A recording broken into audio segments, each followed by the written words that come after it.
Welcome to Electric Lawn Talk. Each week, the electric lawn care professionals get together to talk about the electric lawn and landscape business and have some fun along the way. Whether you are in the business, thinking of getting started, or just want to hear the tips, tricks, struggles, and victories of the move to electric, you are in the right place. Let's get started. What's the good news, everybody? You are tuned into the Electric Lawn Talk podcast, hosted by yours truly, Jarmar, Peaceful Lawn and Garden. And I got with me my boys from the Electric Lawn Care Professionals. We're representing. This podcast is all about running electric businesses in the green industry. And today, I hope you learned something. Hope you learned something real well. We're going to teach you a few things. Tonight, we're going to talk about how they run an all-electric Christmas light business. I'm just joking. All Christmas lights are electric. Tonight, we're going to talk about the thing that probably we see people ask all the time, more than anything. Should you be charging on the go or should you charge overnight? And not only that, we're going to go into some details about what everybody on the panel is actually running. I mean, the nitty gritty type of stuff, all the good stuff you want to do. So without further ado, if this is your first time tuning in, I'd say welcome, welcome, welcome. I don't know how you found us, but I appreciate you being here. We're going to start with introductions before we get into the juicy stuff. And the first one is going to be the pretty boy Floyd himself. Ronnie, go ahead and introduce yourself to the people. Welcome, everybody. My name is Ronnie. I am co-owner of Electrawn LLC. I am the best looking owner on our end. And I also have 3 years of running this business with me and Daniel. Yes, sir. This is Daniel with Electrawn. Let's go. Hello. William Zimmerman here from Olney, Maryland, Green MowCo. Nice to be here. Good seeing you guys again. And you've got Sean here with Luminary Lawns. How's everybody doing? Hey, this is Sandy with Electric Turf Pros. Stephen, EcoMow, Lawn and Landscape. This is Gerhardt from Sustainable Land Solutions out of Conshohocken, PA. So welcome, everybody. Welcome, everybody. I'm excited about tonight because we do see this all the time. You go into the forums, the Facebook groups, all that stuff. You hear people always asking, questions all about battery and stuff like that. But one of the big ones is, should we be charging overnight or should we be charging on the go? And so we're going to have a little bit of debate. Right. We're going to talk about that. We're going to talk about what everybody else thinks, and we'll maybe do a little bit of back and forth. So I'm not even going to give my opinion on this. What I actually want to do is I want to start with Will himself, Will the man. We're going to start with Will. Do people want to know, should they be charging overnight or should be charging on the go? What say you? Oh, I'm going to take the split decision. And we're still in November, right? We still got to ride the centrist line, right? I think it really depends. For us, maybe that's the best way I'll say it. For us, we're charging at night. We've got a setup at home. We're still pulling the gear out of the van to be able to charge the equipment, charge our hand tools and the batteries. We've definitely gone back and forth about on-the-go charging, and I think there's some benefits to cycling through the batteries. I'd rather get them and cycle them through them over the 2 years that I have them than have more batteries than I necessarily need and carry them. So I think for me, I'll be curious to hear what everyone has to say because I'm not totally sold one way or the other. But what we're doing today is we're pulling everything off. We have toyed with the idea. One business I actually saw out of Equip, and I may have talked about it on that episode, was like a TOA Power. There's a company there that's actually given you basically a regulator so you can plug it in to the garage. Because that's the worst part if you don't have the infrastructure to support it, charging all these batteries, tripping them, plugging them in the house, doing all these different things. So the TOA Power is great. We plug in 4 of our Greenworks dual chargers into them, plug that right into that wall, and it regulates it for me. So I'm not worried about over tripping or anything like that. So for us, for the single crew we have, it works. As we grow, we're going to need to figure out a better way to do it. So I think I'm going to learn as much as I'll be able to share today. But for us, we're charging overnight. Sounds good. So we got one for charging overnight. Dan, I saw you over there shaking your head.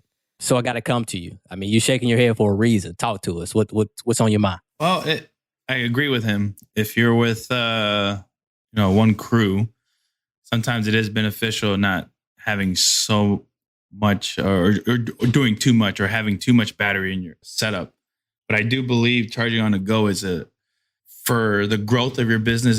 It's the best for it because you can kind of grow it. You don't have to start out with 20 kilowatt system to run a one-man crew, right? But you can start building that as it moves forward. You can start with 1,200 kilowatt unit or a 2,000 kilowatt unit and kind of just grow it as your business grows. And you'll be able to do that a lot cheaper than you would buying, let's say, 10 amp Eagle batteries that cost $450 a piece. And there you go. You're spending 10 batteries. You're spending $4,500 on just batteries, right? Just to have them there. And then you had to come home, take them out of your truck, and then charge them. Every one of them, just cycle them through the night. When you have your crew out there, who's going to be paying for that? Right? It's going to be you, right? You or as the owner or the company, as the company's going to be paying somebody to cycle those through. But if you have a system that you can charge it on the go and have that being done while the guys are doing the famous quote ABC, right? Always be charging, and then you're good to go, even on a smaller unit. Nice. So that's pretty decent. So, Steven, I see you over there nodding your head. You got that sage wisdom, man. So first we got one for overnight. We got one for on the go. You run a few crews. You've been doing this for a while. What say you? I say they're both right. We do both. I mentioned it to you earlier when we were talking about the show. I feel like you have to do both. So to Dan's point, right? When we got started, we had those Goal Zero Yeti power stations, right? So those are a 100 amp hour kind of all-in-one unit used for tailgate parties. And we could plug our Ego chargers into them, and we'd get about 5 charges out of that unit. And then the unit's depleted, right? So we had to bring the unit home, charge the unit overnight. But we learned as we continued to grow. Now we've got sustainable on-the-go charging setups in the rigs where, we were doing the same thing William was doing. That, at one point when we had that first crew that was fully ramped up and they were doing 15, 18, sometimes 20 lawns a day, 5-6 days a week. At one point we had 30 batteries on that van. And at the end of the day, everybody's just tired and they come home and all those batteries need to be charged. And guess who's charging those batteries? Me, right? So I'm the one that's up all night long. But when you got 30 batteries, you got to charge. You don't have 30 chargers set up in your shop, right? Well, I mean, we didn't. So I had to get up, right, 2-3 times a night and cycle these batteries out to make sure we had enough batteries. And from a cost perspective, it's actually less expensive to have a really good on-the-go charging setup because you need fewer batteries. And those batteries are expensive, man. I mean, those 10 amp hour batteries that we use, the Ego brand, those are $449 a pop. Plus tax. Right? So we've got maybe 10 of them. And it costs, you average that dollar out, right? You go, okay, well, if I spend $3,000 for an on-the-go charging setup, that's the equivalent of what? 7 of those 10 amp hour batteries? It's totally worth it. You're burning through less batteries. Use the juice that you have on board. But at the end of the night, William, that's what we do. Our systems all get plugged in at the end of the night and they get charged overnight. So we're ready to roll the next day. So nice. So you got like a nice little hybrid system set up. And one of the things I like about this group is everybody has something different, right? Because we have different considerations to think about, different climates, different just amounts of crews and all that stuff. And so speaking of crews, Gerhardt, this is your first time on the show. First of all, welcome. And we know right now for your mowing, you're a solo crew, right? You're just you up there when you're doing your mowing. What do you say? Should you be charging on the go or do you charge overnight? I do both. I have an on-the-go charging system. I started out with just charging overnight and, just like Steven said, you need a lot of batteries for that. So first year it was massive limitation of workday. You could only work until your batteries die. And then, this year I got the on-the-go charging system and not only can I, pretty much run all day long, but at night there's only a handful of batteries to charge because, I'm charging those batteries all day long. So at the end of the day, 75% of them are already 100%. And then maybe I'll have to bring in 3 to 5 batteries at night and then plug in the on-the-go charging system and boom, ready for the next day, which really does alleviate. I mean, I live downstairs in an apartment, so I have to carry these massive batteries, and it's like, you know, you're carrying a milk crate of like 40, 50, 60 pounds of batteries. That gets old.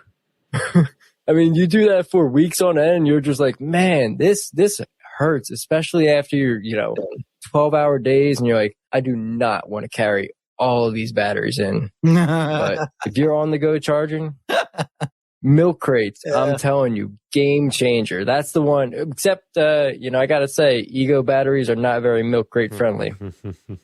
This Greenworks batteries, perfect. 8, you can fit 8 right in there. They sit real nice. The little squares being able to fit up. Yeah, they fit in the pack outs real nice. I know what you mean. Jarmar, though, I've heard 2 things from folks, though, when they're saying, right, kind of the hybrid, right? We still, I guess, have to charge the on-the-go system at night. So when it comes to everyone else, I am curious your thoughts, not to double back, but it's kind of cheating to say you need on-the-go or overnight. Well, overnight, you're going to have to recharge your on-the-go, or do you have it self-contained enough where the solar's generating you enough in what you guys are doing? So I'm curious that as everyone else is answering for what they're doing, if they're doing more on the go. Obviously, something's got to be plugged in at night, but I picked that up off the last 2 and definitely struck curiosity there. Let's go down to the Sunshine State, right? Let's Ronnie chime in, because I know y'all got some sun down there. So talk to us about what it's like in Florida. Yeah, so we definitely got full sun 24/7. Even in our worst days, Joel does not have to plug in on that solar system unless we're having 5 to 6 days worth of back-to-back cloudy days where there's a hurricane here. Obvious reasons why we're plugging in. But he can typically, take care of his 15 to 18 lawns a day and put his last set on the charger, go home and not worry about a thing. Just locking up the equipment. The next day, he'll then use that set on the equipment. Whatever's that's not charged will plug back in the morning. So when he finishes his first property, the other set's already charged. He never plugs in again. It's completely off the grid, or not off the, plug in at all, unless something happened, like panels aren't working or something got unplugged by accident. But off my experience, because I did both, I started off on just charging overnight, and I did not like it at all. That's why Daniel built the system so quickly for us. He was able to do it that way. I wouldn't have to stop at all. I would say for the Z6, I still plug in for my setup personally, because we're still trying to figure that out. But we are trying to do it to the point where it's like the other truck where we don't have to plug in at all. I would always strive to do an on-the-go setup, even if you can't at the moment, because I do know it costs a little bit, but it is longevity of the business. You're not trying to do a 3-month business. You're trying to do, a course of a 3, 5, 10-year business. So you got to think about what would work down the road instead of what will work tomorrow. I would say that the charging all overnight, like I think Gerhard was saying, it gets old very, very easy. And, you could be perfect and you still forget every once in a while. Thinking about it right now, I still have to charge my Z6 after this podcast. So it gets old. Like, I don't know what time we're going to finish, but I still got to do it. Joel will be able to stop working, do whatever, enjoy his dinner time with his wife, or go back to work the next day, not have to worry about it. It's just so many extra benefits that brings that people don't realize on the go charging setups. So it sounds like as you're kind of scaling, you are changing. So you kind of perfected that first setup. Now you're going up, you're scaling a little bit, going to that next setup, the second, third truck, that type of thing. And you got plenty of sun. But let's go up north. Let's go to Sean. Sean, you have a few crews, correct? But you're not in Sunshine State. Does that change your perspective? What's your take on this topic? I'm a little confused. You guys don't have flux capacitors in your trailers? Man. We have 2 of those bad boys. 1.21 gigawatts all day, all the time. I don't know. Works great. Get on that. That's game changer. No, we just haven't installed it yet. we do a variety of a mix of both currently. So we've got a 5x8 enclosed trailer. It's got 700 watts of solar power up on top, and we've got a 7 kilowatt battery inside of there. So we charge on the go all the time, but we also, we charge all the batteries overnight, but we're very lean, with the number of batteries that we have. We're running a 2-person crew out of there, and as long as all the batteries are working, we don't have any issues with the batteries. We can get through a whole day with, about 6 of the 7.5 amp hour batteries from Ego and a couple of the 5 amp hours for the handhelds. And that works more than fine for what we're trying to do. One of the things that we're trying to do for next year, though, going to be a little different is we're trying to downsize the size of the setup. And so we want to get rid of the enclosed trailer and just have like a really tiny pull behind, or like, just a floating thing that'll stick off the hitch that carries one of the mowers with everything else inside of a sedan. Just do one-man cruise. We can talk about that another day and why we think that's going to be more efficient. But as far as charging goes, we might be able to put a little bit on top of the car, but we're going to have trouble charging on the go. So we are actually looking at some setups, kind of like a little pop-up solar panels that we can stick out in the parking lot of the shop area that we've got, and be able to charge up the kind of like backup batteries. That 7 kilowatt battery size really works well for us. In the current setup, I think we'll probably look at something similar along that size. It's definitely enough to get through a full day. Also, it's got a little extra if we get, we're getting into thick grass, wet grass in the springtime, should have plenty of power to get us through. So we want to basically be able to charge up extra backup batteries during the day, while they're sitting in the parking lot and our crews are out running around, and then just be able to swap out those batteries at the end of the day so that next day the crew's ready to go and has a fully charged battery on hand. Probably still be charging on the grid a little bit overnight, but I would say, from our calculations, we're somewhere between 66 and 75% of our power is coming from solar throughout the day while we're on the go. Sean, what did you say battery-wise you were doing in terms of a number of lawns you were doing? Jarmar, I know you said kind of the nitty-gritty. I missed that there, and I definitely want to kind of see, you said how many 7.5s and 5s for how many lawns?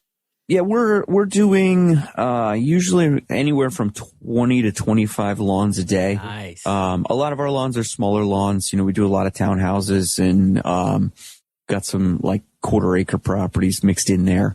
And we're running, on average, we've got 2 to 3 of the 5 amp hour batteries for our handhelds, and then we're rotating through probably about 6 of the 7 amp hour batteries.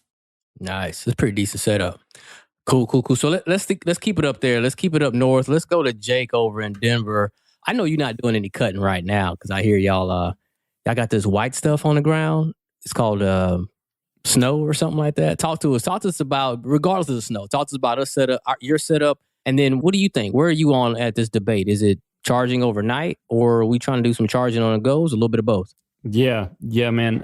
I really love this topic because, as we've talked about before on the pod here, this a lot of times comes down to be one of our biggest pain points with having an electric setup. I'm similar to a lot of the guys. I do both right now. I'm similar to Gerhardt, and I am lugging those batteries in every night, and it is the bane of my existence, man. That's the worst part of my night when I have to go out to the trailer and bring the batteries in. So I'm with you. That does suck. And, it's one of those things where, you learn real fast that you can only put 3 of these chargers per circuit. Otherwise, you're going to be tripping circuits and everything. But yeah, we do both. So we charge at night. We run about 17 batteries. And I would say 2 out of the 4 days that we mow, we're running 1 crew. And then on the days that we run 2 crews, we're having to charge on the go. But our charging on the go looks a lot different than y'all's. And I know for some people, this is a little contentious, but we actually plug in our chargers at our customers' houses. And at first, it kind of seemed like a weird, like awkward thing where it was like, oh man, are they going to be mad that I'm plugging in at their house and everything? But then I thought about it. I was like, if an electrician comes over, man, he's plugging in power tools. If somebody's doing construction, they're plugging in power tools. And these chargers, man, they draw as much as about a phone charger. And so we've been doing it basically since conception of the company, and we have never had a complaint about it. And actually, typically customers come out, they see the charger and they go, oh man, you guys run electric equipment? That is so cool. And then we have a 5-minute conversation about, electric equipment. So it's kind of a conversation starter. I will say though, it is a pain in the butt, lugging the chargers out at each property and stuff. And we definitely have to abide by the ABC on that with always be charging. Cause I'm sure as some of you guys have learned, if you get behind on that charging, man, there's no making up for it. And you're making your day longer and it's not fun. But I'm super excited to continue this topic because I've learned so much from you guys already. And for 2023, we are looking to upgrade our system so that I'm not lugging batteries in overnight for sure.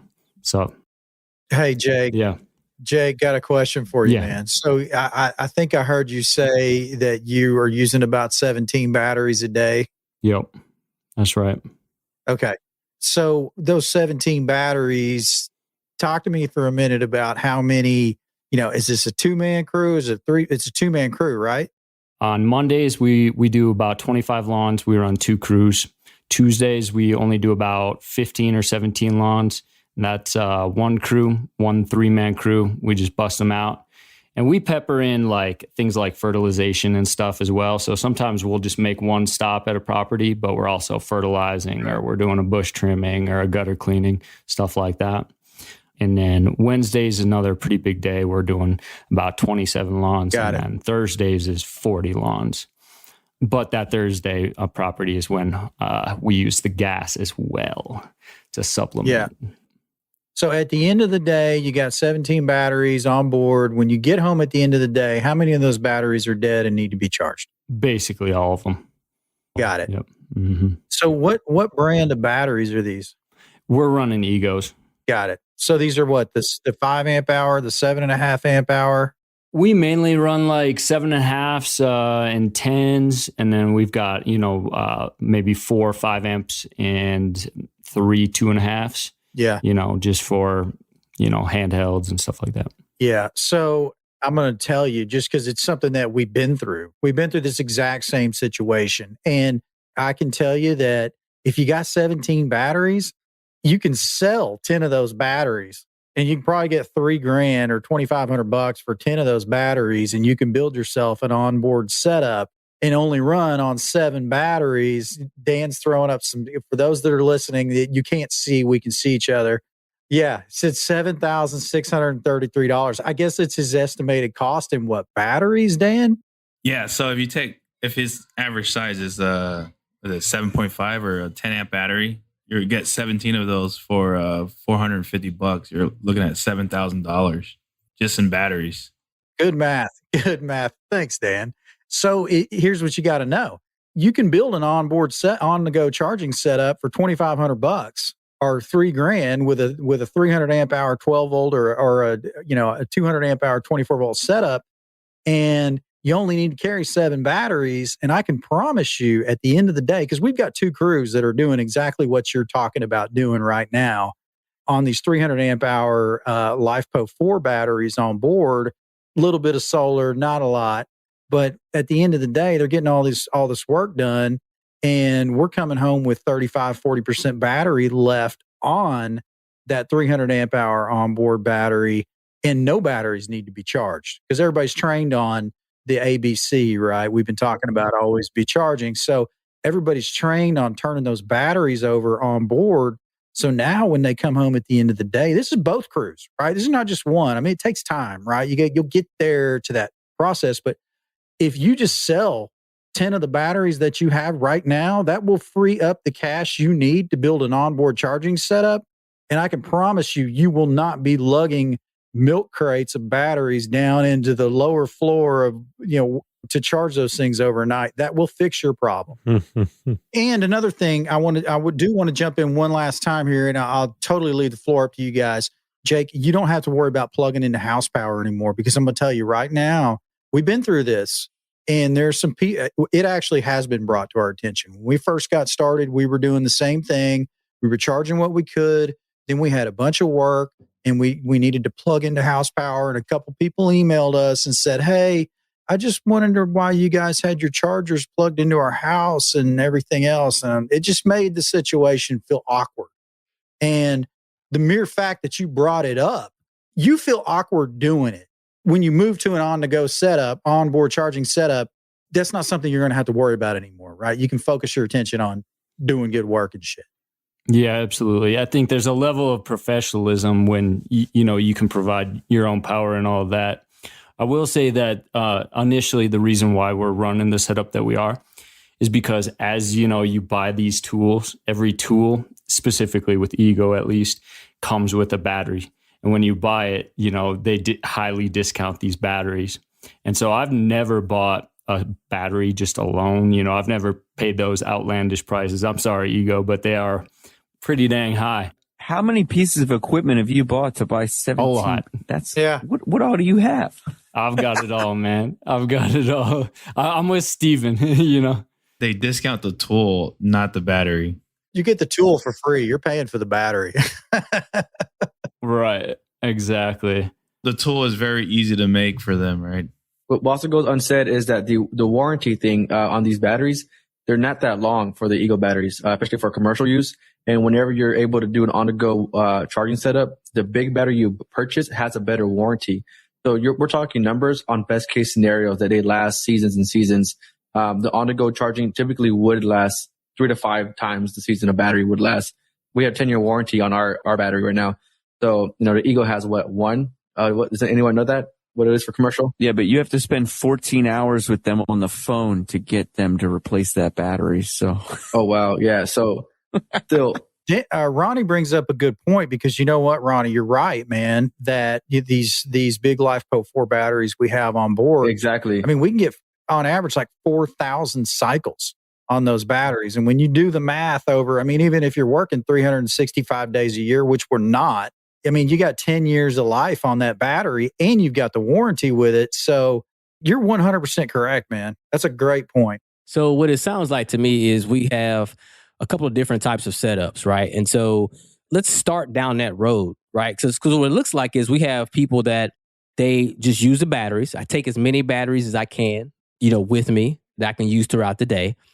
There's others who have more batteries, but they have a backup battery where they will charge their tool batteries off of this kind of backup bank of batteries.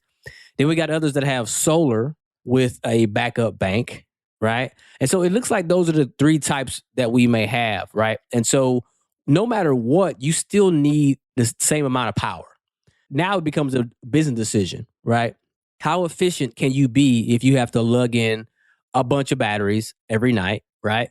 How more efficient can you be if you don't have to take your batteries off the rig every night and things like that? So if we're looking at that, we're looking at what we talked about. We've kind of gone all through. It looks like it's pretty much, for the most part, everybody's a little bit of a hybrid. Even Ronnie and Dan, you guys, even your other rig, you do plug it in at night, right? But one rig is completely standalone, which I love. But one you do plug in at night. So let's dig into it. Sandy, I know you've been quiet over there, right? You have a different perspective because you started a business, right? Then you moved, and now you're starting over, and you're getting to do a little bit of a restart. Talk to us about where you stand on this topic, and then what you're doing differently now that you're restarting down in the Sunshine State.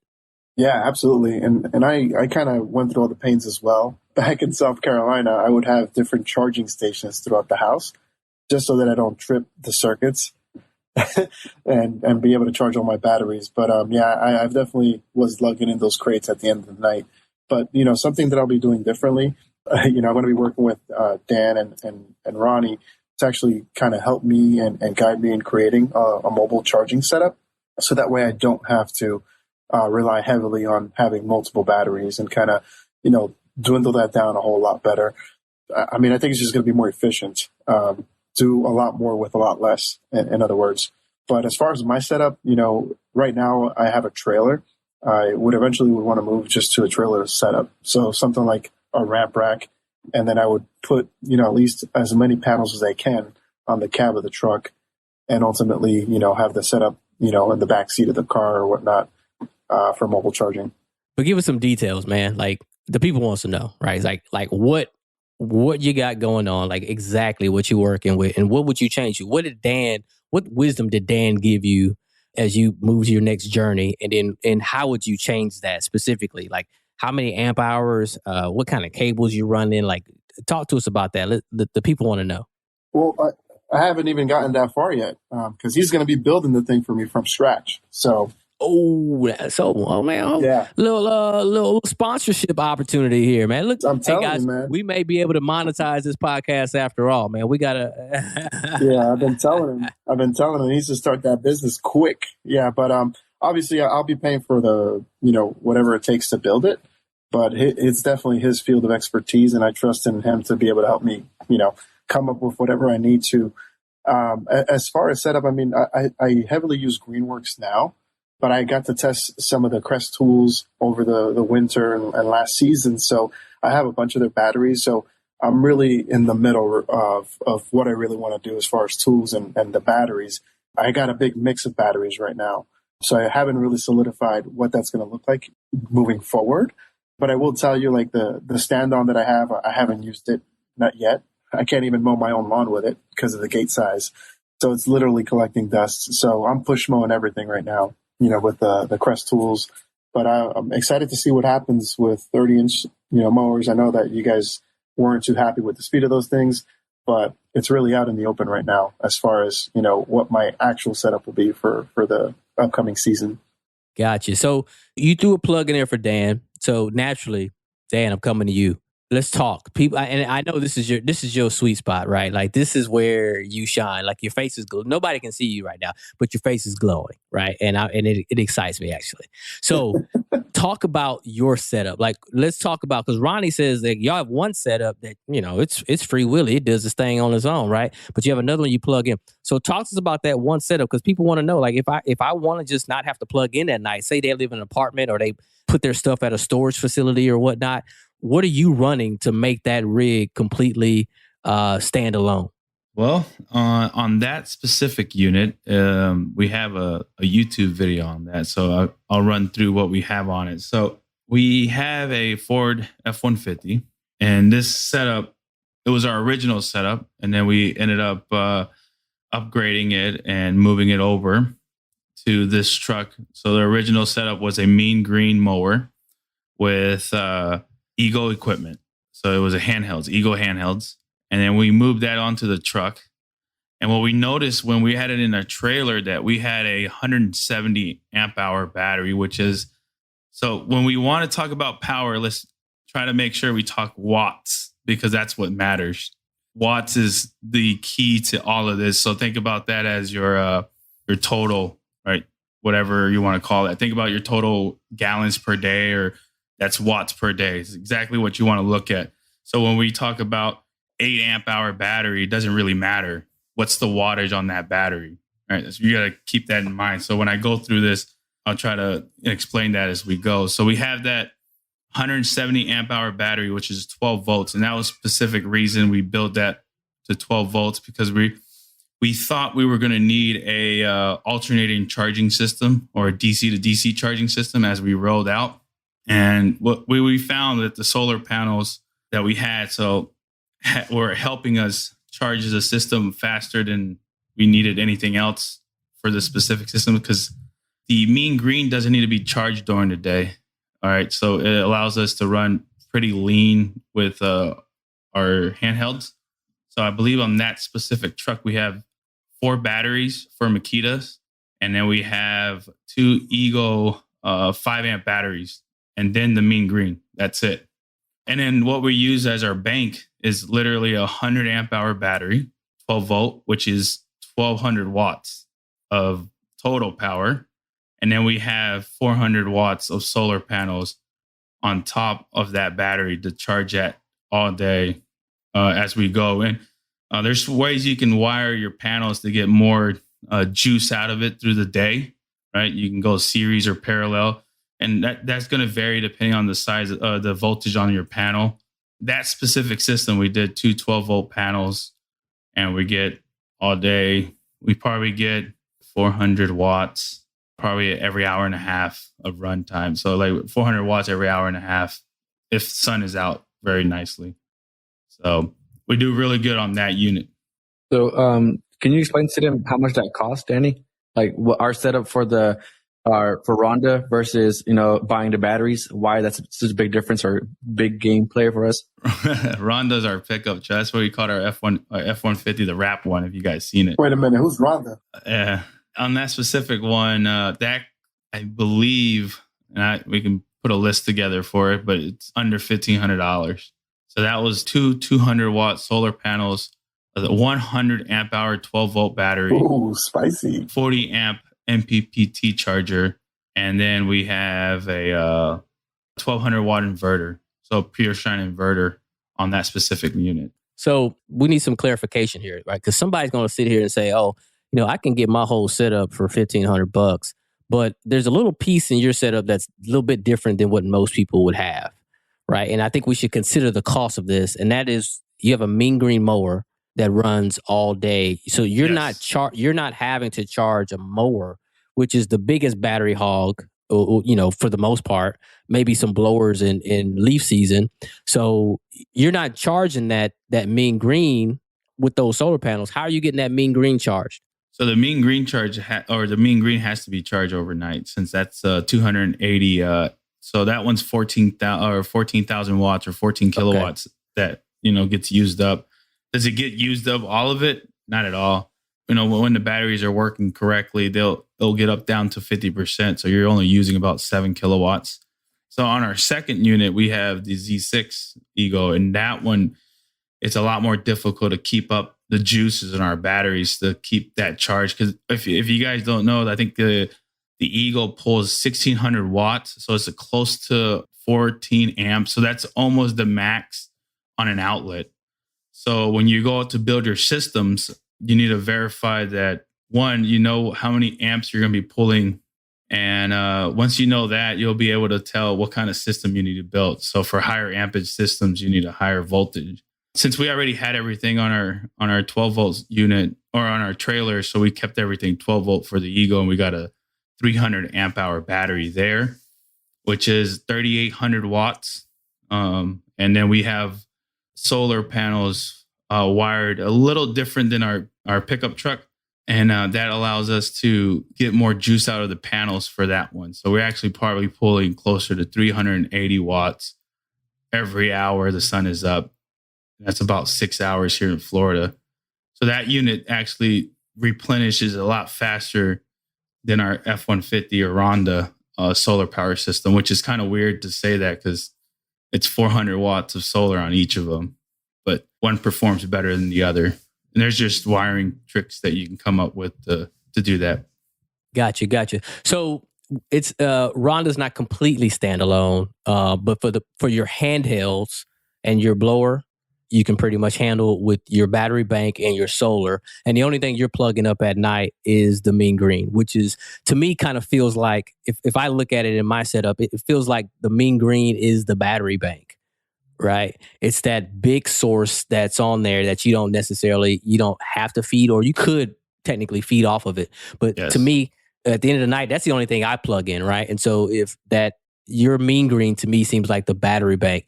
Sean, talk to us about your thoughts on that, and then your particular setup, your particular charging setup. So I just want to jump in real quick and kind of listen to Dan talk a little bit here. I feel like this is kind of why there's a lot of pushback in the industry right now from the old guard, the gas side of the industry, right? Like historically, you just fill that shit up and you just let it run until it runs out and you fill it back up.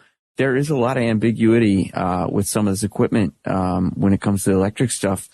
When you start talking about, how efficiently it's wired and there's so many different options that you can go with, it definitely does complicate the setups. But, I think if you dial it in, you find the setup that's right for you, you can make it very beneficial and you can find ways to make it very cost effective and very profitable at the same time.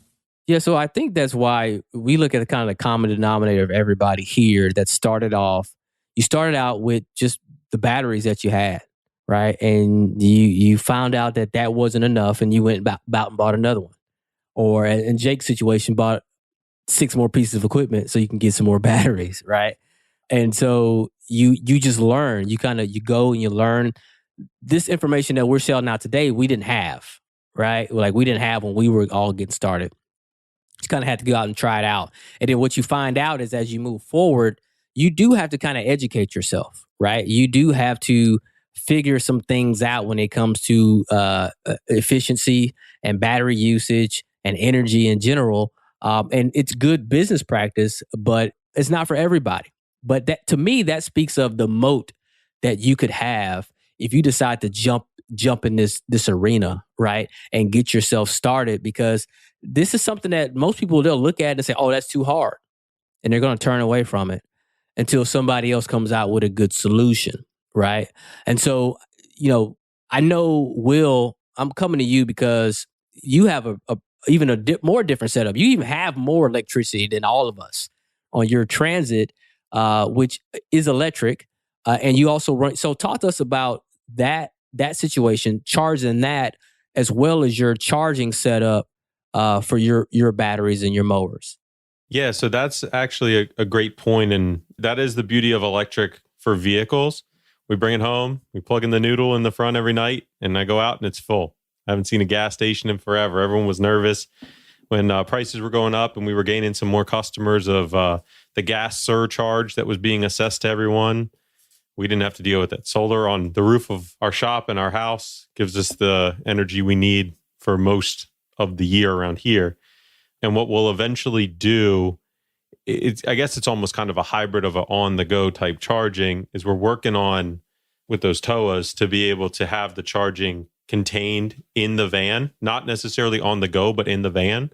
So just like I go to the front of the van and plug in the car charger, we have actually in our garage, we had room on the panel to dedicate a 240 that we'll be able to run directly to the side of the van and basically use that like an RV plug, like your tailgate trailers or RVs or anything else like that on the go. Have that marine plug on the side and then have everything contained within it to be able to get it charged. Still got to work with Dan and think through heat and everything else in there and make sure everything works out. But that idea of just being able to come home and plug one thing in, I'm already in that habit with the vehicles to just have two things to plug in. I'm close enough to be able to plug into the wall because I have to have the vans close enough to electric and chargers. I'm not parking them in the middle, right, of a storage facility or something like that. As we grow, that's something we're going to have to figure out, right? 2, 3, 4 crews. We have to have enough charging to be able to get them. If we're going to grow e-transits for all of them, maybe we'll have some gas vehicles, but we'll still have our electric setup.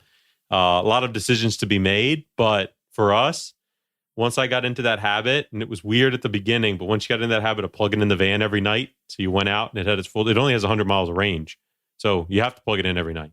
You can't kind of forget about it. I mean, maybe one day, but once we got in that habit, to be able to just plug the side of it in like we plug in the front and to be able to have everything contained, self-charge, even some of the bigger gear, because we're pulling enough draw to be able to recharge. We have the Greenworks self-contained 48 stander plus our hand tools. I think that's going to at least be the start of 2023, our setup, and then we'll iterate from there. Nice. So you have it to where you have your van, it's charging, and the game plan now is to move to where you can have like a shoreline on the side of the e-transit. You can plug that in, and then you'll have some type of system, some type of setup to where it will then charge everything that's already inside, including the 48, all the handheld batteries and everything like that. Gerhard, I know you got some input to put on this, so tell us what's on your mind, brother. So, two major advantages of electric and on-the-go charging. If you're coming from gas to electric, the amount of gas station trips just cut down. I mean, you literally getting your fuel at your shop, at your house overnight. Like, you don't have to worry about that during the day. You don't have to worry about, guys just like, oh, I need gas again.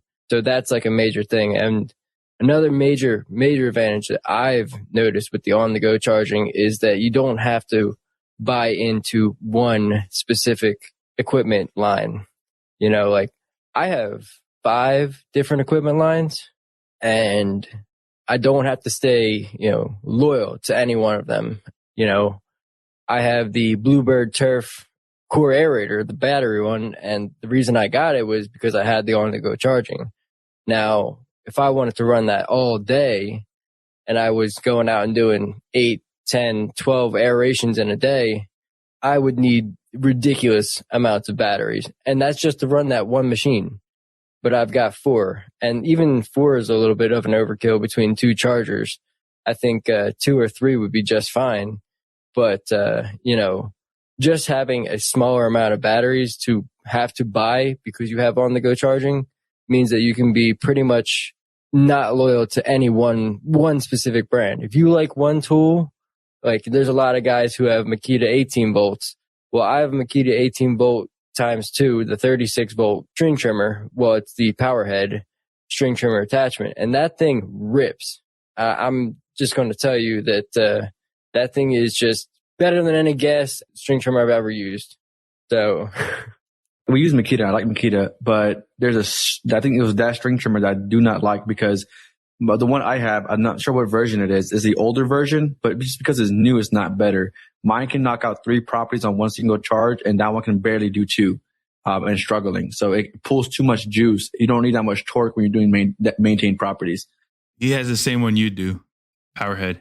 Oh, so which one do you have, Danny? So we have the 580X or something like that, the higher one step above that with the straight trimmer. Actually, it tears up the other one.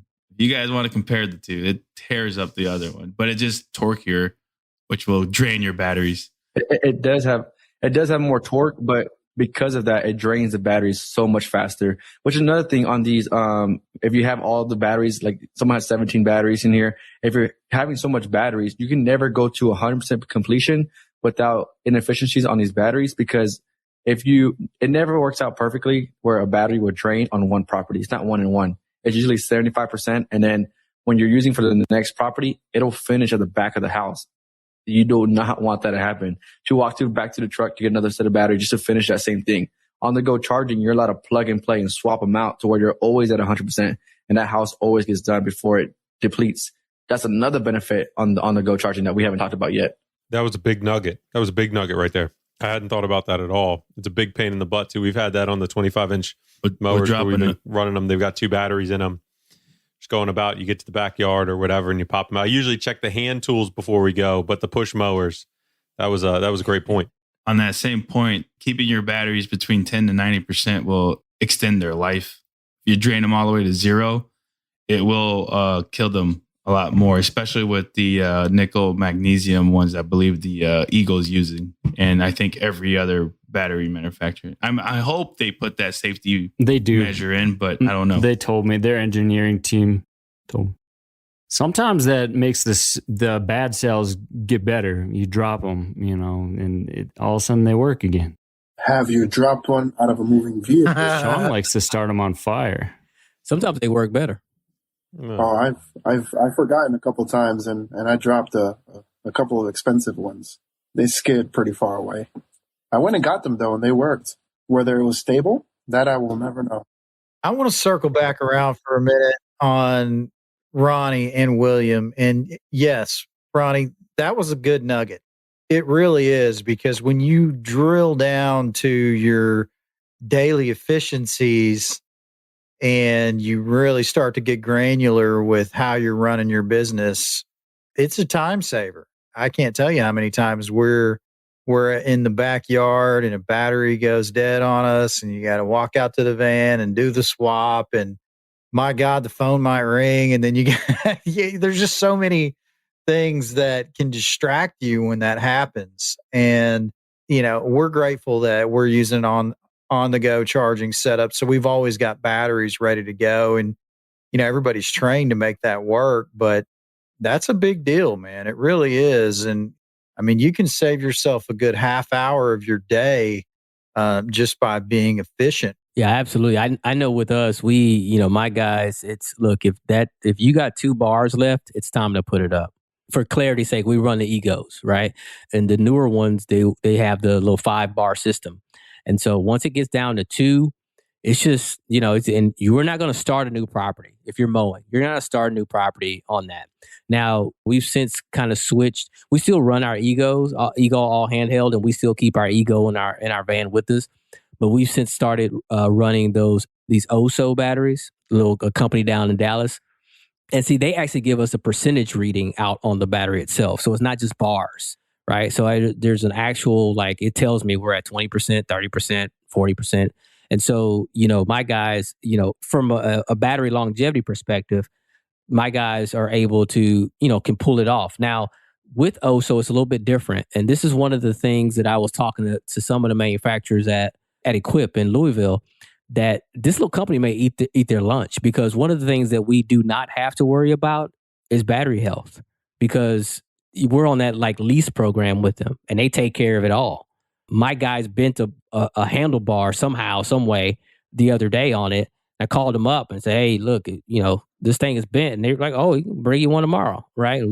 They did that. And if there's anything wrong with the batteries, they just replace them. And that's something that may, make sense for us in the electric game. If some of these companies like Greenworks and Ego decide to come out with some type of lease program, they may be able to get a little bit more leeway with getting guys to change over from gas to electric if they don't have to worry about the short warranties, the upkeep, or knowing that they just have somebody on their side, right? That they can call and educate them. What Ego really needs to do is get a dedicated commercial line. Because like Sean said, trying to call into the traditional call center can be a nightmare, right? And so, for us, it really does cost us to be sitting on the phone, right? That's labor, that's manpower, that's energy. And so if we can get some more players like this Oso company to come through and kind of, stand behind their equipment and be able to replace it. And even just having the technology, we had an issue with our blade sensor or something went wrong. The vice president called me and said, hey, we just got a signal on your mower.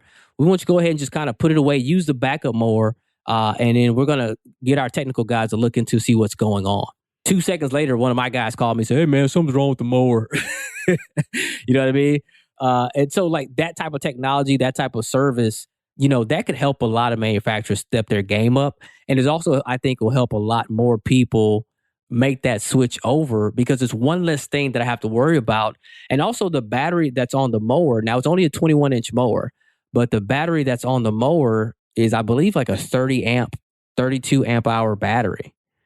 And so we run 20 yards and we don't use more than 2 batteries. I think we use like a battery and a half, that type of thing. With that being said, we talked tonight about different setups, on-the-go charging.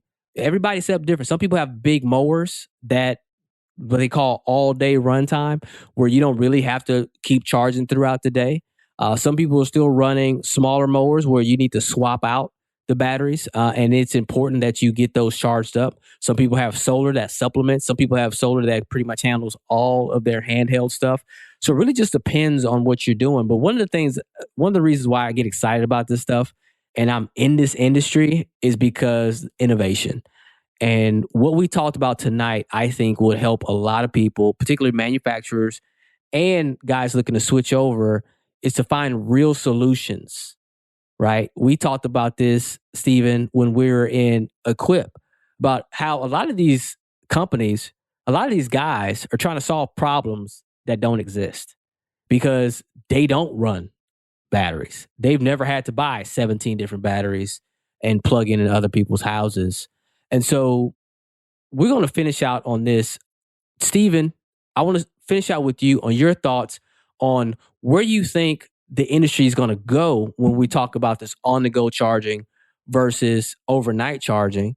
And then, Stephen, after that, if you would pass it to Ronnie, and I'd like to get his thoughts on that too. So what do you think, based on everything we talked about tonight, everything you saw at Equip, everything you know some people in this industry, right? Like at least I know everybody knows you.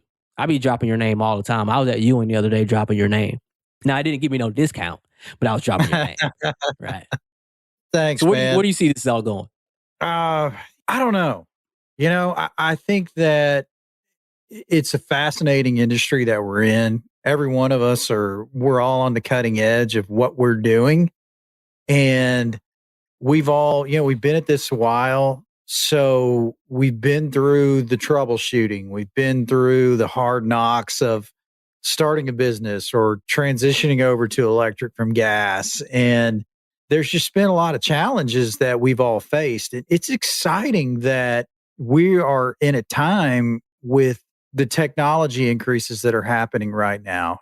And you bring up a great point with newcomers to the industry like Oso Electric.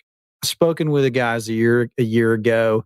Still haven't had the opportunity yet to demo their equipment and test it out, but just through hanging out with you, the feedback has been great.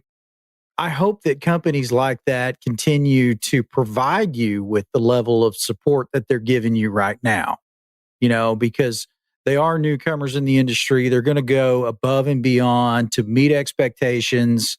And when their day comes, when they've made it and they're mass producing these products, I hope that companies like that stay the course with it and continue to provide you with the support that you deserve, quite honestly.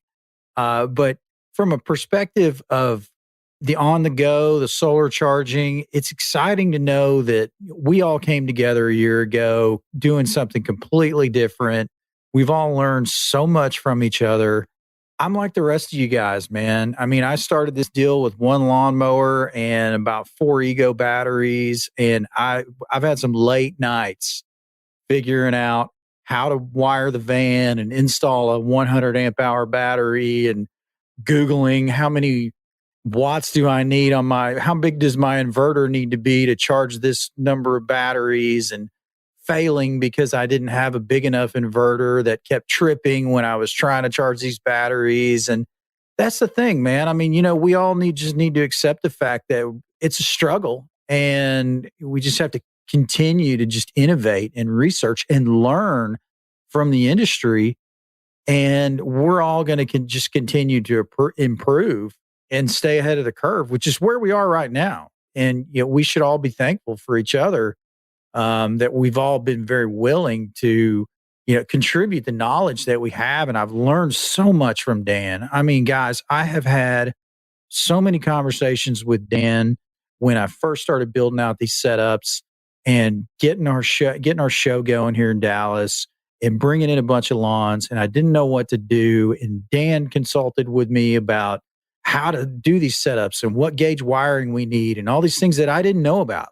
And all I can say to the people that are listening is lean on the people that have been through it, lean on the people that have been through the struggles, because they're going to make your life easier. And look, I'm not the smartest guy in the room, but I promise you, I will outwork anybody here right now. Bring it on. And you got to have that level of humility and go, hey, I don't know everything. And I'm not going to act like I know everything. And I'm going to lean on the people like Dan, that have been incredibly helpful for us to grow our business. And I feel long-winded, so I'm going to pass this deal over to Ronnie right now. All right. Yeah. I just wanted to speak on behalf of, I guess, the smaller guys. I consider myself a little bit small. I know we get lost a lot of time trying to build these nice systems with these nice rigs, and we're doing on-the-go charging overnight. On-the-go charging, I just want to say real quick, does not always consist of solar panels, battery bank, wires, all this bells and whistles that you need, or do so much research about. You can just simply put on an inverter on your truck and you can charge on the go. Just because you don't know how to do the solar system or the solar panel system, an inverter on a truck will still save you money on the batteries that you have to purchase in the long run. And you can still charge from property to property. Yes, it'd be more efficient if you turn the truck on or you drive, but if you're still on the smaller hand side, you have that availability to kind of, charge it with the inverter. So I wouldn't get too lost in trying to get the perfect setup, a $2,000 setup when you're just getting started. A big thing, we got a Harbor Freight's inverter when we first got started, and it cost nothing. And I was still able to knock out, 10 to 12 houses a day with that inverter. To this day, with my Z6, I still use the inverter, not because I have to, because I just prefer to see the batteries charging. I just prefer it inside in my truck. My trailer is completely set up for it not to do that, but I just like it that way. It doesn't meet my preference, but it still knocks out the 15 to 18 houses a day still. And it's just an inverter in the truck. I have running a Makita and an Ego charger. You guys can still do it. If you're pushing more lawns, it can still be done. I charge everything in my inverter, and Danny uses the whole system, but I don't use it all the time.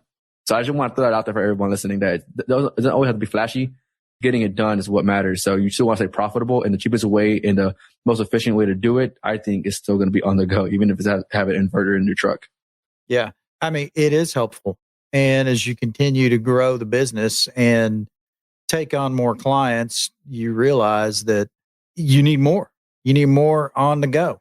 So everybody's not doing on the go. I promise you will be doing on the go as you continue to grow your business, because it's necessary. Get with it. Get with it. Well, gentlemen, look, I'm going to say it like this. Look, tonight was, I think it was beneficial to everybody that got a chance to tune in. Whether you're thinking about getting into the electric game, whether you're already in the electric game, or you're a manufacturer, you're a battery maker, or anything like that, I hope you learned something from it.